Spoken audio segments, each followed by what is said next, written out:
Salve pessoal, tudo bem? Ralph Peter com vocês novamente, programa Livros em Revista, que vai ao ar toda segunda-feira às 19 horas pela nossa BCC Television, que sempre tem o firme e especial propósito de levar até vocês um bom entretenimento com elevado teor de cultura. Cultura essa que acontecerá agora com o nosso amigo ilustre maranhense, Eduardo R. Costa. O que é o R? Ribeiro.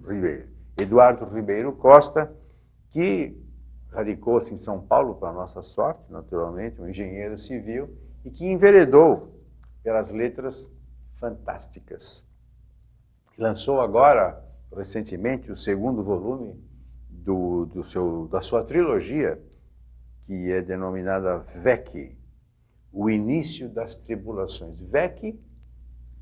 VEC, bom, primeiro eu agradeço a você. Eu que te peguei agora de sopetão, né? Nem terminei aqui o teu introito, já estou te perguntando alguma coisa. Mas deixa eu só terminar para você. É o seguinte, antes de passar diretamente para ele, vocês perdoem a nossa informalidade, esse é o tom do programa. Que não é um programa, é um bate-papo que a gente leva sempre avante. Quero deixar bem claro para todos vocês, novamente, que o programa Livros em Revista não tem nenhum viés ideológico, religioso, de cor, credo, o que seja. A nossa única exigência para que o escritor ou o representante de uma atividade livreiro-literária aqui sente-se é que ele seja e tenha um conteúdo honesto. Não precisa nem ser muito bom, mas se for um conteúdo honesto, ele terá guarida aqui junto a vocês. Que sem vocês o programa não existiria, tanto quanto não existiria sem ele.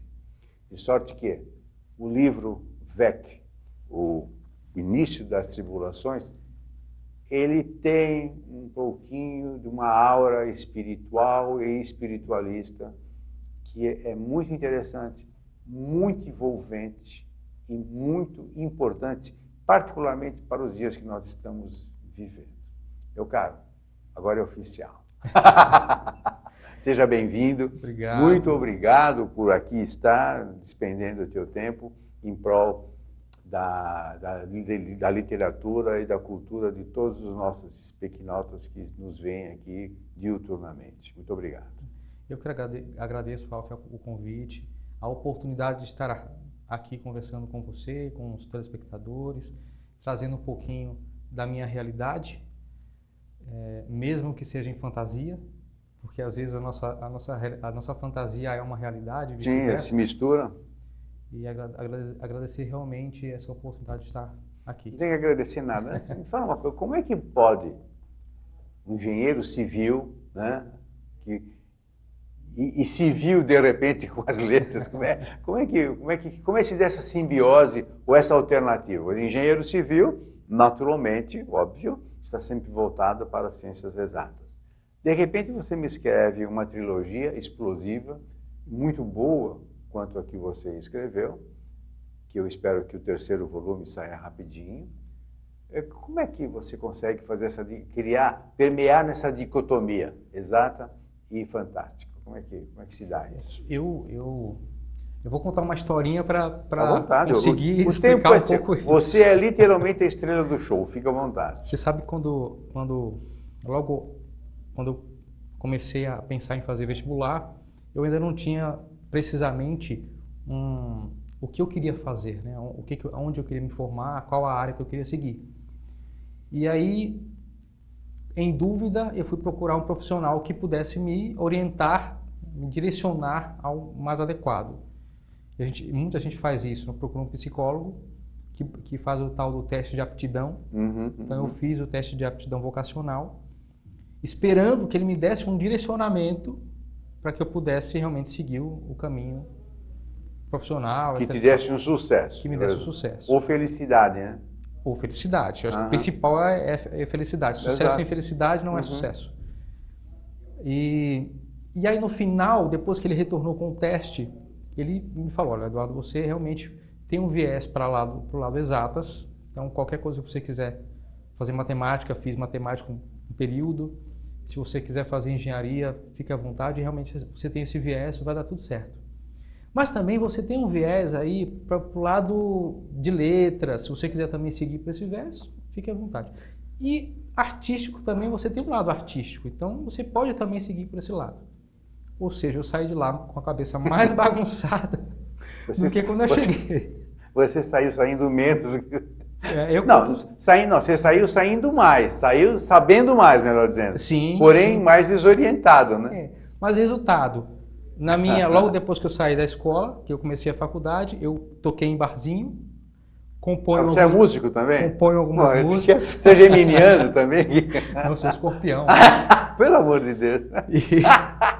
Escrevo livros e sou engenheiro, então eu acabei abraçando todas as vertentes. Mas você continua militando na engenharia também? Sim, sim. Tá brincando? Continuo.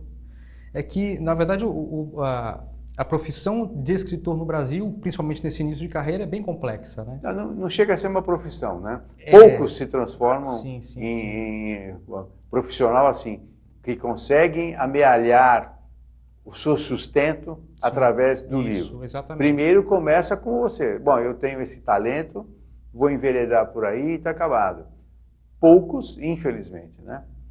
Poucos se sobressaem a ponto de terem o seu próprio sustento extraído daí. São estrelas, né? Tem cara que tem estrela na testa. E a maioria deles já parte para uma abrangência de mercado maior, fora do Brasil. Mas isso é uma consequência, ninguém parte para isso. É uma consequência. Sem dúvida. Sabe, você começa a ser visto, desejado, procurado, e aí acontece. Mas isso é um longo tempo de estrada. Não é assim, opa, nasci hoje, eu já sou escritor. Não, é uma poeira de estrada no lombo que demora um bocado. Sim, eu costumo dizer sempre que, mesmo que eu tenha feito 2 livros, publicado 2 livros, né, porque na verdade eu tenho mais o 3º livro que eu estou finalizando, e tem mais 3 na fila que já tá no forno? Tá no forno. Não brinca. Para lançar daqui a algum tempo. Mas apesar disso, dessa pouca experiência, ou pelo menos alguma experiência que eu tenho, eu costumo dizer que sempre a gente está em aprendizado. Então, a cada texto que a gente escreve, a cada pequeno conto que a gente escreve, nós nos aprimoramos, buscamos novas formas de enxergar o mundo, de colocar no papel esses mundos, enfim. É um processo evolutivo, felizmente. Sem dúvida. É o que eu falo, o sujeito que tem 30, 40 anos de idade e não tem história é um imbecil. Imagina um cara com 70, então aí é imbecil ao quadrado. Então, isso é um processo evolutivo, né? Sim. Evolutivo e que, felizmente, tem a tendência de nos aprimorar como um todo, né?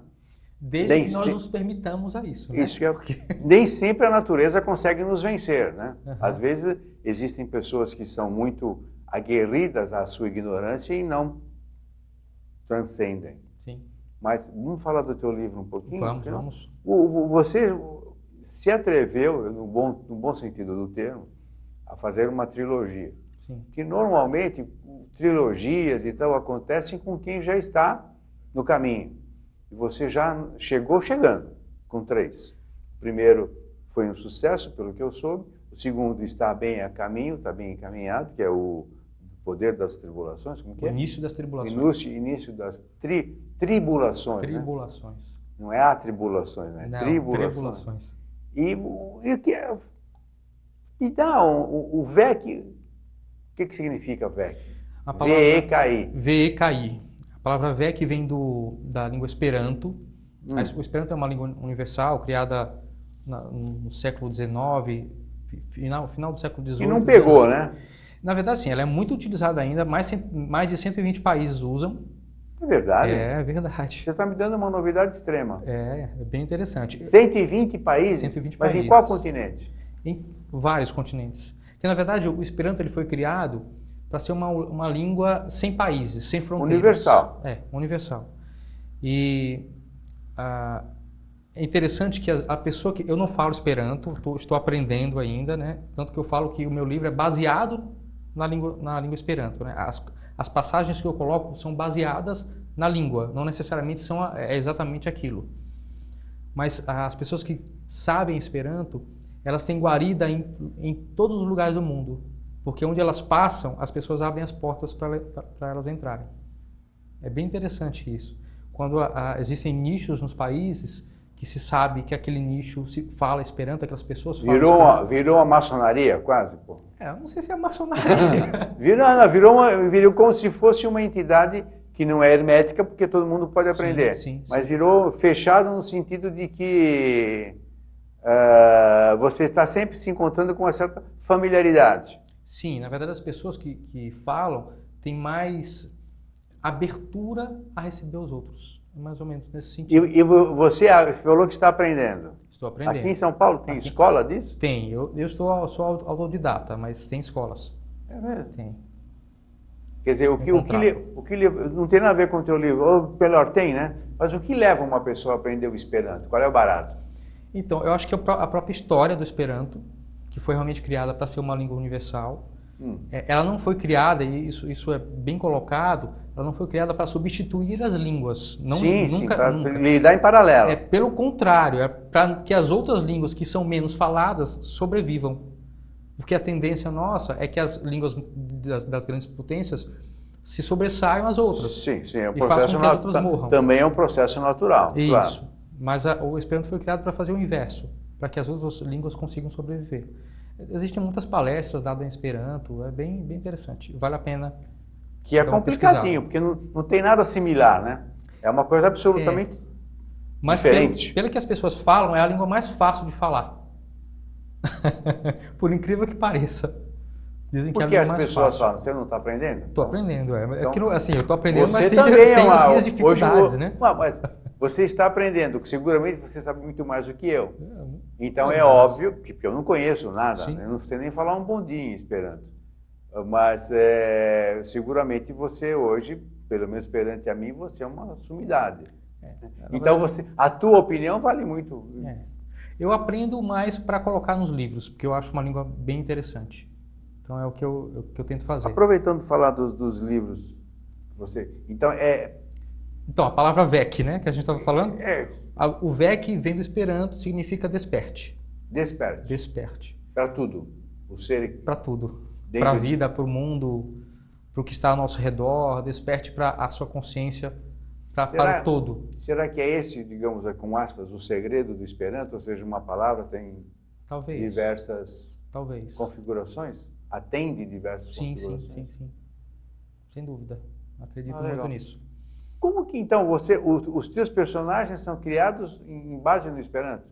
Os nomes, eu quero dizer. Nem sempre. Porque você cria cada nome que, pelo amor de Deus, né? Não, nem sempre. São interessantes, mas assim, óbvio que eu uso Esperanto, principalmente no primeiro livro, eu uso muito a junção de palavras em Esperanto, que significa a principal qualidade daquele personagem, enfim. Eu faço muito isso nos livros, no primeiro livro principalmente. Mas também acabo utilizando histórias que eu vivo para buscar esses nomes de personagens. Por exemplo, o nome do meu pai é Justino Costa. Justino não é um nome muito comum, principalmente nos dias de hoje. E eu tenho uma amiga que só conseguia chamar ele de Jovino. Então era sempre Jovino, e aí ficou. E aí, lembrando disso, porque eu também uso humor nos meus livros, eu gosto de usar humor, apesar de existir as batalhas, etc. Então, eu acabo unindo o humor à história. Vamos chamar de presença de espírito. Né? Isso, presença de espírito. E aí eu coloco em um dos personagens o nome Jovino. Você sabe que esse negócio de nome é interessante? Porque eu tinha um cachorro chamado Oliver, que é um nome trivial, você fala com... E havia um menino na rua onde nós morávamos que ele só conseguia falar Stroller. Pô, é muito mais difícil, né? Tão diferente, né? Muito mais difícil. Eu falei, por que esse moleque... E olha, nós insistíamos, nós pegávamos, olha, fala Oli. Ele falava Oli. Aí fala ver. Agora fala Oliver, Stroller. Não teve jeito. Aí o cachorro ficou chamando de Stroller. Começou a atender por Stroller. Aquele cachorro atendia o que você chama, é uma figura muito doce. Agora, os personagens, os nomes você já explicou. E como que você cria os personagens? Sai da tua cabeça? Você se inspira em alguma maneira? tanto os personagens como a história em si, eu acabo fazendo muitas pesquisas, eu gosto muito de pesquisar, não sai só da minha cabeça as coisas. Na verdade, acaba saindo, mas a pesquisa faz com que a gente amplie os horizontes. Você se alimenta de alguma forma. A gente se alimenta. E os nomes, como eu falei, no primeiro livro principalmente, são baseados no que eu queria passar do personagem. Então, por exemplo, tem uma personagem no primeiro livro que ela contava muita mentira. Então eu busquei no Esperanto e juntei algumas palavras que formasse esse nome dela, que era para indicar que ela era muito mentirosa. E qual é o nome dela? Sabe que eu esqueci? Então, qual é? Mas tinha a dualidade dela, que era a Veron, que era a verdade. Veron a verdade. Então mentirou, pronto. Não chega a isso. Mas você sabe que são tantos nomes que a gente coloca que nem sempre a gente lembra. A gente lembra exatamente da personagem, lembra do que ela passa, das emoções, mas nem sempre lembra o nome. Eu sou péssimo para guardar nome. E eu, como eu te falei anteriormente... Mas Antônio, como eu te falei... Mas como eu também sou péssimo para nomes. Eu, como eu te falei anteriormente... Nome é um negócio absurdo. A gente vai perdendo a memória. Não tem nada a ver com memória. A minha grande vantagem é que eu sempre fui assim desde criança. É claro que quando você fica velho, o que é ruim fica pior e o que é bom vai ficando ruim. Mas é uma característica.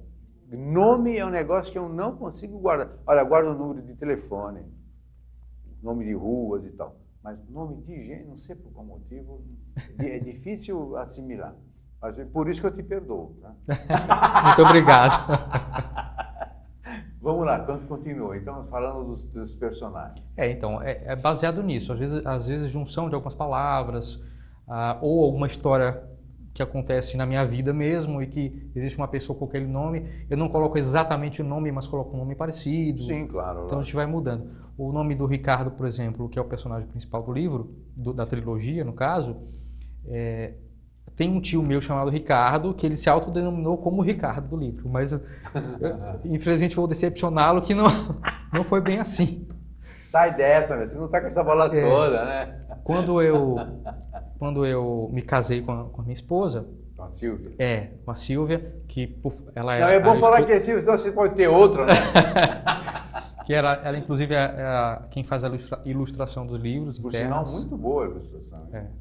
Você tem história, né? Você faz tudo em casa, né? Acabo fazendo tudo em casa, é verdade. Mas enfim, nós, há alguns anos, queríamos ter filhos. Ainda hoje queremos, né? E acabou não acontecendo ainda, enfim, né? Mas os nomes dos filhos nós já tínhamos colocado, era Ricardo e Clara. Agora nós até mudamos o nome um pouco, mas era Ricardo e Clara. Então Ricardo é o personagem principal e Clara é a irmã dele do livro. Certo. Então a gente acaba buscando essas informações, as nossas histórias para colocar o nome dos livros. E eu também não quis usar muitos nomes estrangeiros. Eu quis usar nomes mais brasileiros, porque... Cria uma empatia mais interessante. Apesar de ter usado Esperanto em alguns, mas eu realmente queria usar nomes brasileiros, porque a gente vê muita fantasia escrita no Brasil com nomes estrangeiros, e eu acho que a gente tem um país tão rico na cultura, por que não usar o nosso país como alicerce, vamos dizer assim, das nossas histórias, né? Tanto que algumas passagens do livro são aqui no Brasil. Eu misturo um pouco a realidade com a fantasia e algumas passagens são aqui no Brasil. Bom, mais ou menos o teu critério de criação você acabou de dizer, né? Mas que momento você escreve? Você tem um critério, tipo assim, eu vou escrever só das 9 às 10, das 7 às 11, ou pintou um insight e você vai lá, você começa... O que vem primeiro? O nome, a história, o enredo, o que vem? É bem na tua cabeça. Falar isso, é complicado, né? É bem complicado, porque... Eu imagino. Geralmente, eu crio um enredo, vai. De uma forma geral, eu sei o que eu quero. Quando vem a história para mim, eu já sei o que eu quero passar na história como um todo. Geralmente é assim. E aí eu começo a criar tópicos, que podem se transformar em capítulos ou não, enfim. Um enredo, de uma forma geral, como que essa história vai gerar um livro escrito.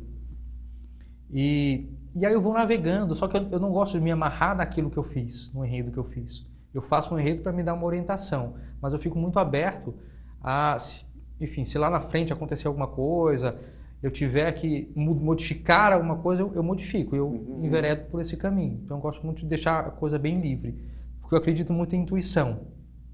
Então, tudo que eu faço, não tenho dúvida nenhuma que eu sou muito intuído, independente das vertentes ideológicas, não é isso que eu quero passar, mas realmente eu costumo dizer, aliás, eu ouvi uma cantora dizer uma vez que nós somos iguais a anteninhas, que às vezes a história ou a música está passando pela nossa cabeça, pelo universo, aquele que está mais sintonizado é o radar, está pegando, lógico. Então isso acontece muito. E eu acho que eu não sou escritor, mas eu acho que o escritor tem um radar 360 graus aqui, Sim. o tempo todo.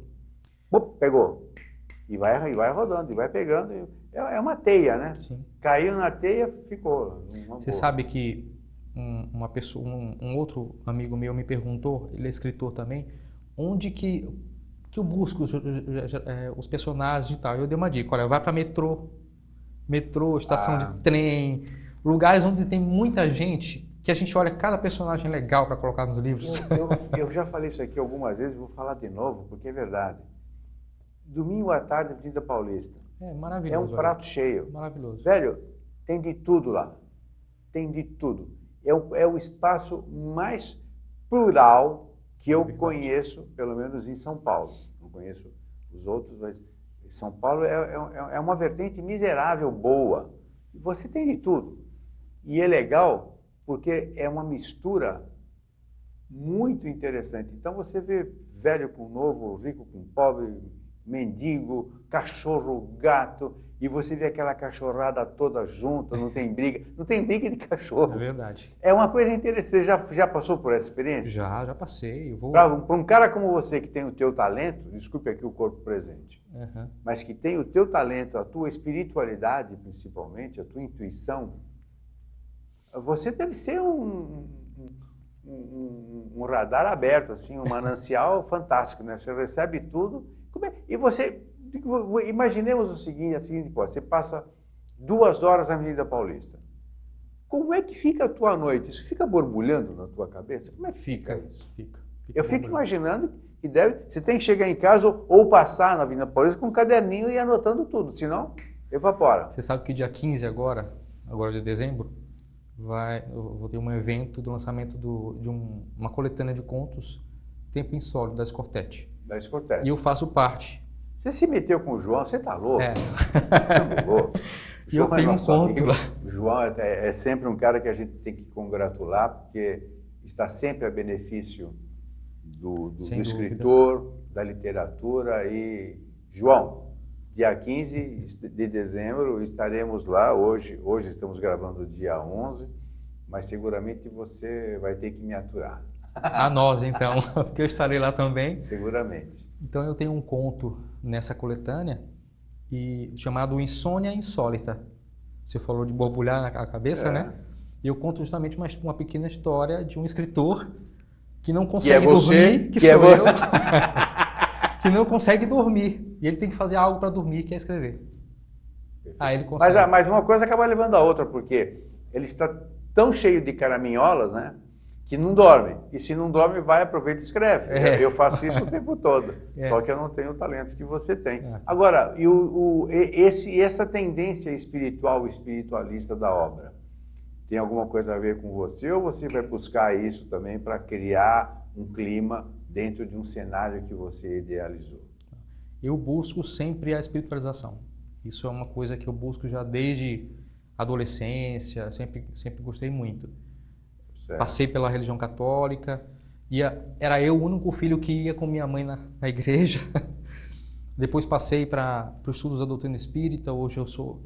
O Justino não ia com você na igreja? Não, meu pai não. Meu pai deixava que eu acompanhasse a minha mãe.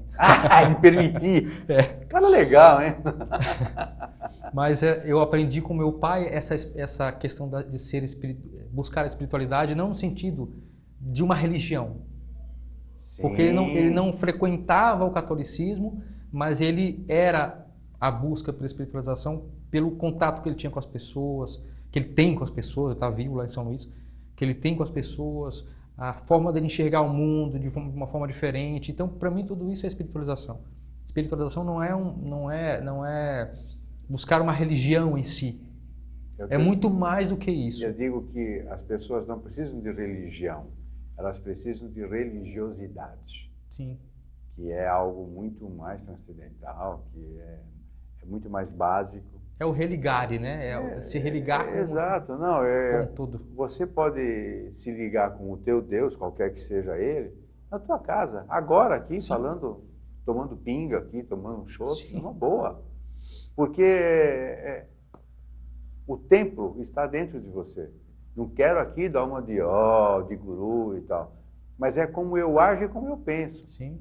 Não precisa grandes holofotes para você se conectar. Os grandes mestres da humanidade já diziam isso, né? O templo está dentro de nós mesmos. Eu não tenho essa pretensão, mas é como eu sinto, entendeu? E como o teu pai também sente. Sim.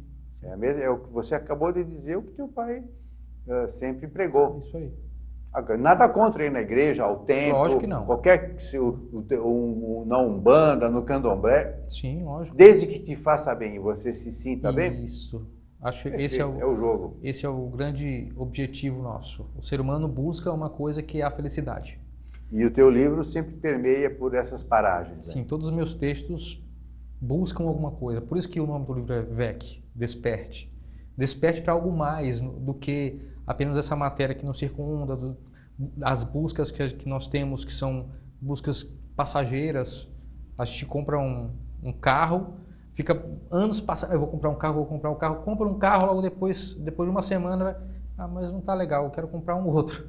Então são coisas passageiras. Isso acontece muito com celular, né? Celulares. Televisão, né? Então, a gente virou muito consumista e num processo autofágico, né? Exatamente. A gente vai acabando se consumindo, né? Acho que a busca tem que ser mais interior, que se perpetue mais.